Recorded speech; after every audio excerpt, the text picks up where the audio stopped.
Hey everyone, sorry for not putting any content out in the last few weeks. Due to circumstances completely out of my control, I haven't been able to record or post. Fortunately, I'm back making new videos and you can expect a video every Saturday at 5 PM. So if you do want to see more and you do like the other videos that I posted a few weeks ago and you're looking forward to new content, then subscribe down below and hit the notification button so that you get notified when I upload. Thanks. Now let's get on with the rest of the video. Hey, what's up guys? Welcome back to the channel. So today I wanted to talk to you about my 10 life and money rules that I try to apply in as many situations as possible to keep me on top of my financial position and to maximize what I do on this planet really. So this is going to be a slightly longer video than normal because I really want to get through all the rules that I apply, and I've kind of got 10 key ones that I try to focus on. So the first one, which kind of focuses on financial sides, is to get perspective on every time you want to make a purchase. So every time I'm thinking of buying something new, even if it's as simple as, buying a new piece of furniture, like buying a table, or if it's a bigger purchase, like buying a car or buying a house, then the first thing I really go for is trying to get perspective on the whole situation. And one way I've found that's quite easy to do that is that if you're looking to buy something and it's more of a want than it is a need, then give yourself 30 days of not buying that item and see how your perspective changes on whether you really do need that item or not. And you'll find quite often that actually you really don't really need the item, and you'll come to the end of the 30 days and you'll think, well, it would have been nice to have, but really I've survived perfectly fine without it, so I probably don't need it. So I feel like that's one really key thing, is kind of getting perspective every time you try to make a purchase or every time you think about buying something. Then, of course, the second rule for me is not falling into the trap of buying the latest trends of everything. So you don't need the newest phone, you don't need the newest car, you don't need the this, that and the other. And one thing that actually is quite prevalent is things like the high-end designer brands like Louis Vuitton, Gucci, things like that. They're kind of marketed as like, oh, you've really achieved something in life once you can afford clothes like that.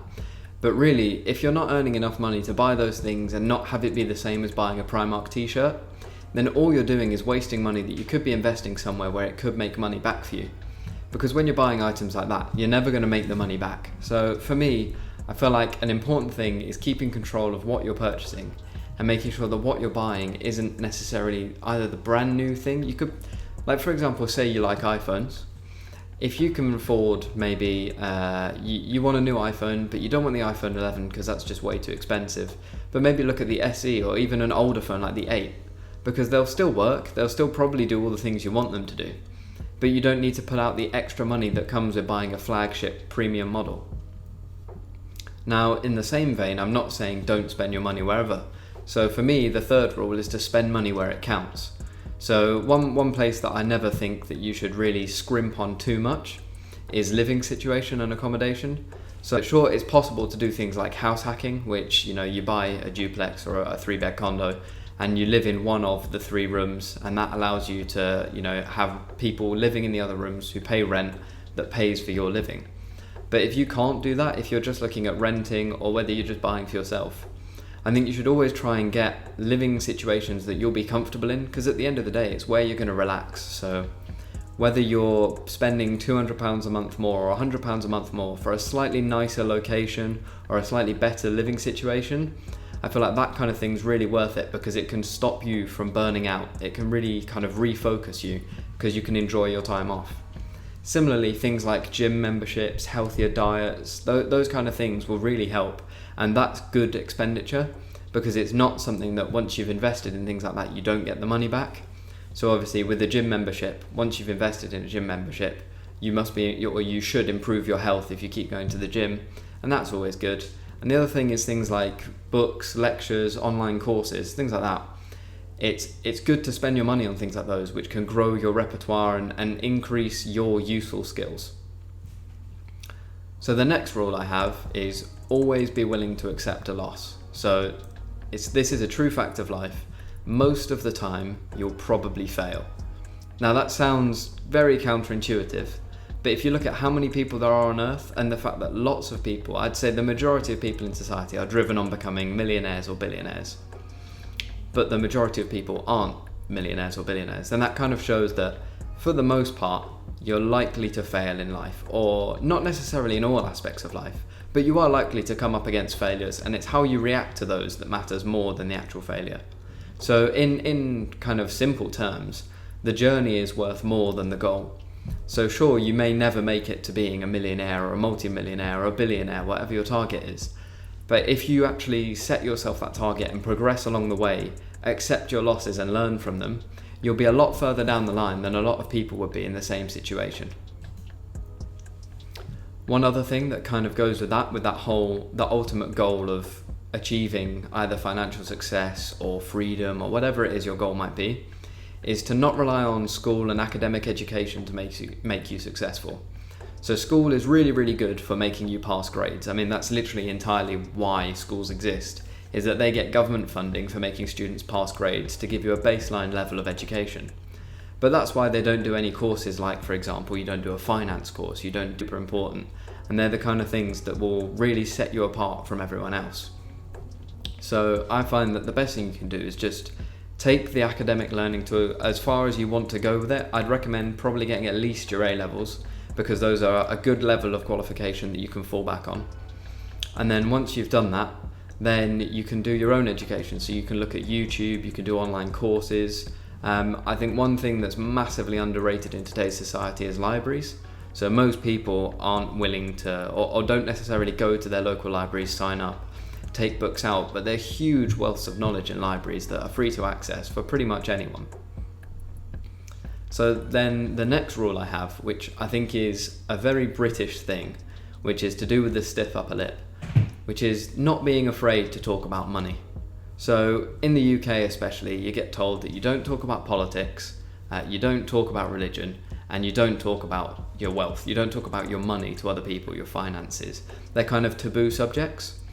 And I don't really see how that makes any sense in a society that is entirely focused around money and wealth. And for example, like the fact that you can retire at a certain age is entirely based on the amount of money you have. So really the only way you can learn about money and things like that is through word of mouth or through reading things. But I find some of the best conversations I have and some of the best places that I've learned are just from talking face to face with either people who are older than me who have more life experience, or people who have done more research than I have on similar topics, or have done, taken that step to venture into finance before I had. So don't be afraid to talk about money. Don't be afraid to put yourself out there in that situation. And then that kind of leads into the next point, which is some of those conversations, the reason they are so successful is because you're talking with people who have put themselves out there or are really striving for that next level. Whether it's a friend who's just gone and started their own business, or a family member who's very successful within a company and is teaching you how to do that kind of thing. The important thing to remember is, rule number 7, your net worth is your network. So the people you know matter hugely in life. That if you surround yourself with driven, really focused individuals who are really trying to achieve as much as they can, that rubs off on you, and that attitude, that motivation really perseveres. And contrastingly, if you surround yourself with people who aren't driven, who aren't interested in advancing their financial situation, it's very difficult to break out of that bubble. And one kind of circle of people which you'll find, especially if you go to university, are people who essentially brag about being poor. So at university, one of the most common things you'll hear is people going, "Oh, I'm so far into my overdraft. Oh, I can't believe I've got no money again." Blah. And I find that that's always been a really strange thing to focus on at university. University should, of course, be about having a great time with your friends and obviously improving your education. But it shouldn't be something that bankrupts you and leaves you in your overdraft by the end of it, which damages your credit score. So if you find yourself with a group of friends who are constantly focusing on things like that, be the person to stand up and say, well, actually guys, I don't think this is right. We shouldn't be bankrupting ourselves in this situation. We should be able to, focus and try and bring ourselves into a better, stable financial situation. And this is where it links into rule number 8, which is, in life, this is one of the most difficult things to do, but you can't be afraid to leave people behind. So throughout life, you'll make countless friends and you'll meet hundreds of people. And some of those people will be for the better and they'll have really positive influences. And some of those people will have really bad influences on you. But the key thing is that to identify those people that are a bad influence on you, and to not be afraid or to not get trapped as their friend when really they could be double crossing you behind your back, or not, being as genuine with you as they can be.